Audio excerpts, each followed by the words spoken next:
Now, about 160,000 Australians die every year, generating $1.1 billion a year for the funeral industry, including cremations and burials. Non-traditional funerals are changing how families and loved ones can say goodbye. The industry is seeing a range of new players, providing greater choice, more transparent pricing, more affordable options, and the promise of doing good for others. Research by Greg Inglis, the managing director of Picaluna, of 89 people who would organise funerals with a range of providers, found everyone felt exploited. Now, Greg's in the studio with us, along with one of his celebrants, Elizabeth. Hello. Hi. Hello, ladies. Of you. Thanks for having us. That's all right. Greg, what is wrong with the funeral business as you see it?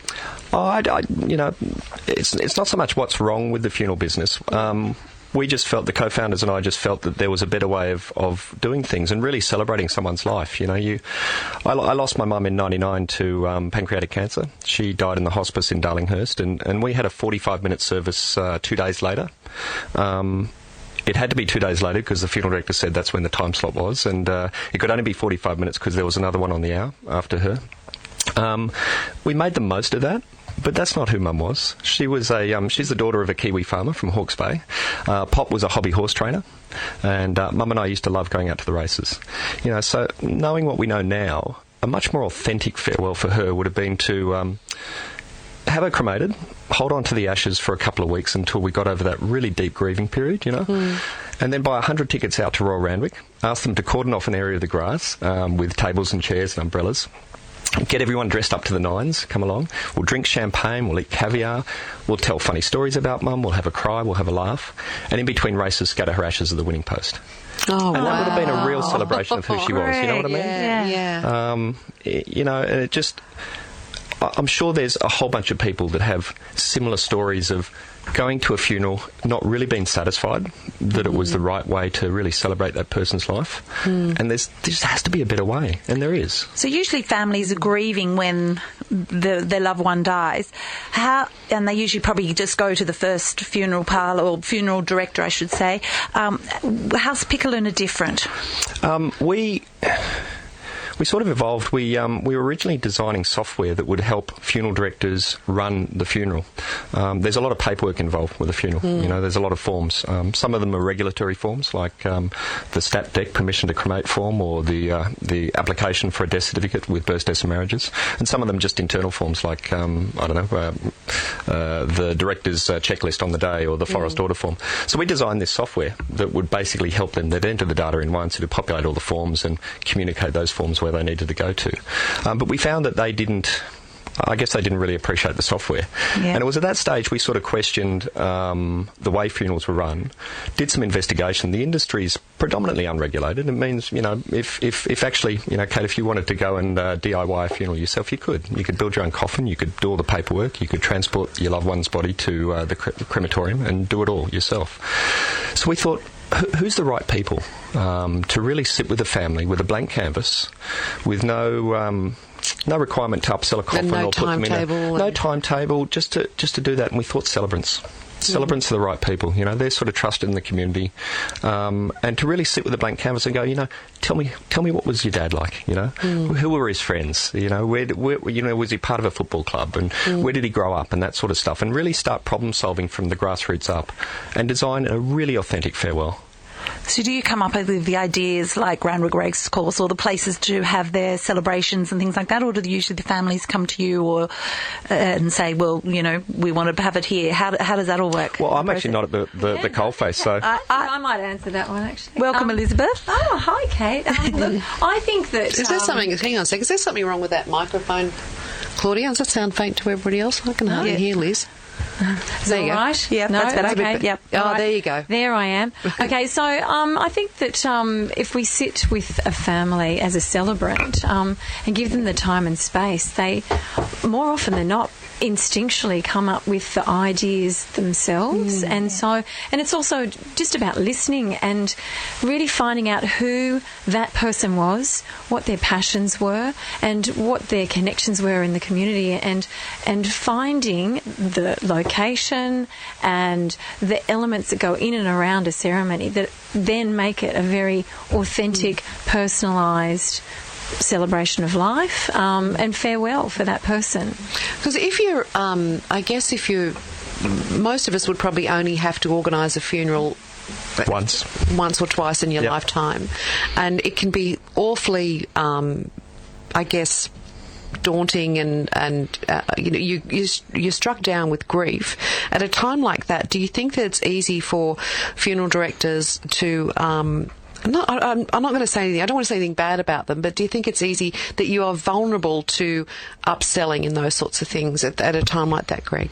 I suspect it can happen. I did some research. I interviewed 89 bereaved family members that had organised a funeral on behalf of the family, and I asked them a myriad of questions. And one of the questions I asked, did you get good value for money? And to a T, they felt that they were taken advantage of at a time when they're vulnerable. But they said, what do you do? That's just the way it is. And nobody wants to be accused of skimping when it comes to a loved one's funeral, and there's a lot. I think there's pressure there, even not coming from the funeral directors, but from maybe other family members. That if everyone comes along to Grandma's funeral and you haven't got a really ornate casket, then people might judge you, or you haven't got these big mounds of flowers and stuff. Is there a bit of that going on? It's interesting. I think there is a bit of that, but that's not steeped in any cultural or religious tradition. That's been made up along the way. Yeah, that's right.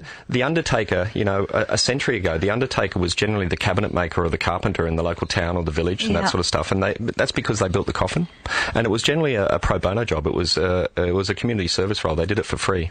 And the funeral parlour was your living room, where you would hold vigil around the body in the coffin, and the kids would be around, and you'd drink and you'd laugh and you'd cry and all that, and then the community would get together and help you bury your dead. So it's almost like, I think with what we're trying to do at Picaluna, it's almost like Back to the Future. We're just putting the power back into families and allowing them to do what is authentic. And I think people don't know what they don't know. I think that's a good point, though. I think that. No, I think we'll sort that microphone out for you in a sec, Liz. So I think that that's very interesting what you say about going back to olden times and how it used to happen. And I was very fortunate to be part of a family funeral where the grandma was brought home to pass away. It was inevitable that she was going to pass away, and everyone sat around her. The bed was brought out into the living room, and the whole family sat around the living room and talked to her and sang to her in her final couple of days of her passing. And I'd never seen anything like it, and it was just so lovely and so moving and so amazing, and just so different to how I'd seen these things done before. It's interesting you say that. There's a stat I read recently where in excess of 70% of Australians want to die at home.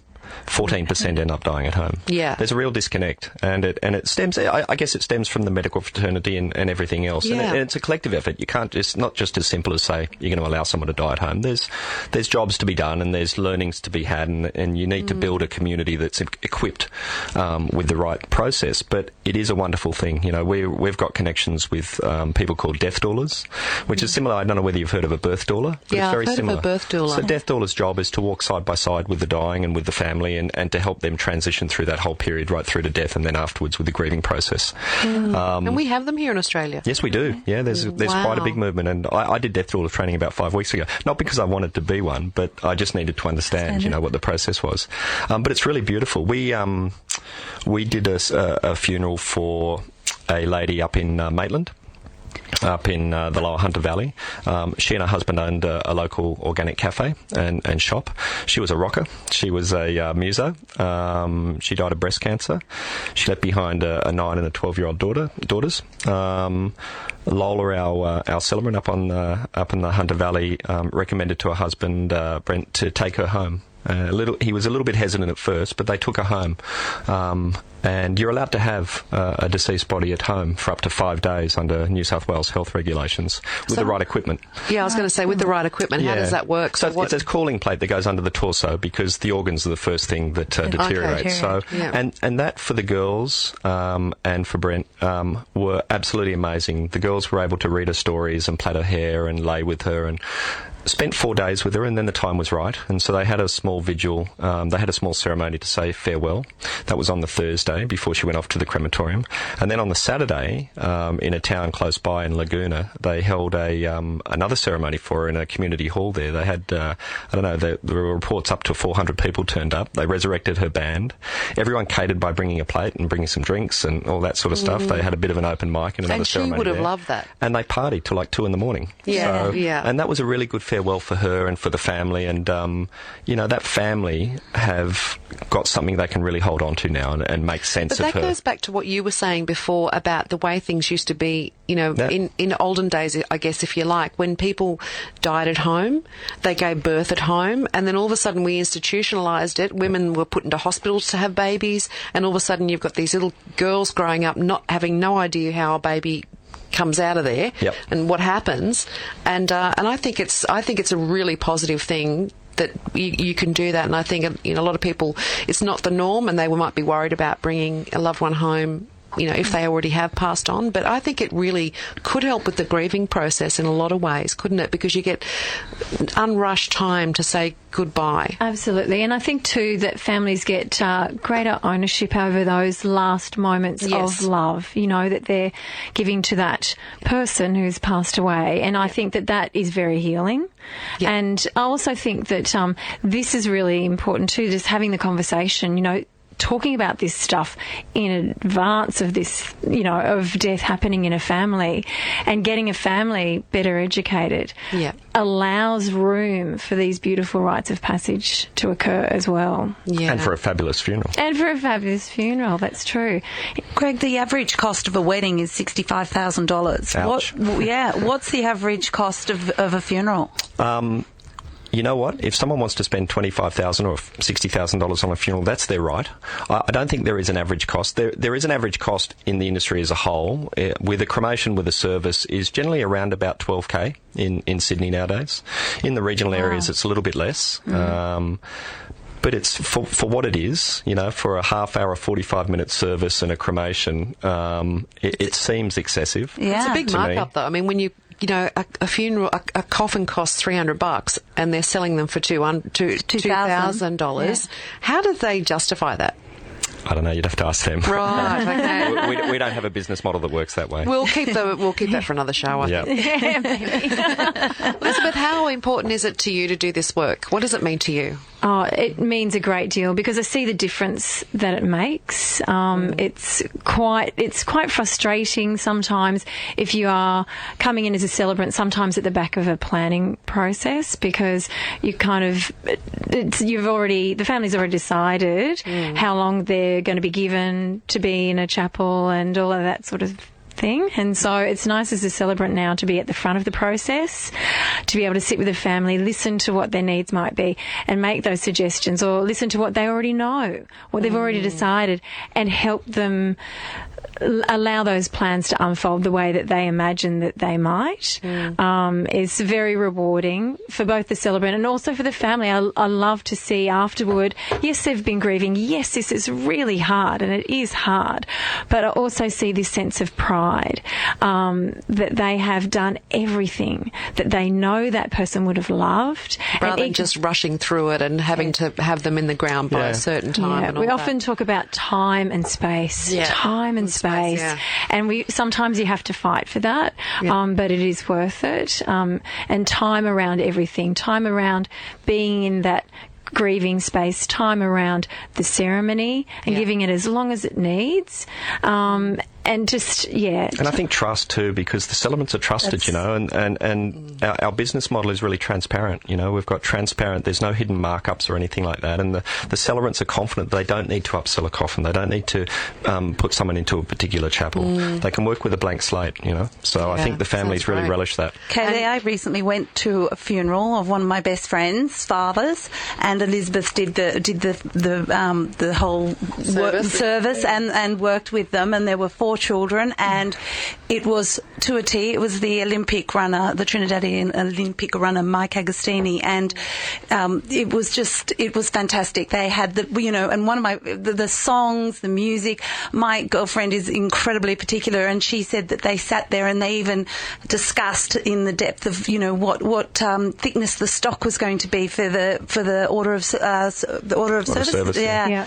And she said that it was just incredible, and what photos and what memories and what songs, and they just... But even the coffin as well. I loved the coffin that they chose, and it was really liberating for us to be able to listen to Mike's story, listen to the kind of man he was, and make suggestions around what might be the right coffin, and I have to say it was pretty awesome. It was. The whole service was just incredible. And one of my best friend's mothers was sitting next to me, and she stood up and she said, as the last song was playing, and she stood up, she said, well, I've been to some funerals in my time, and that was a ripper.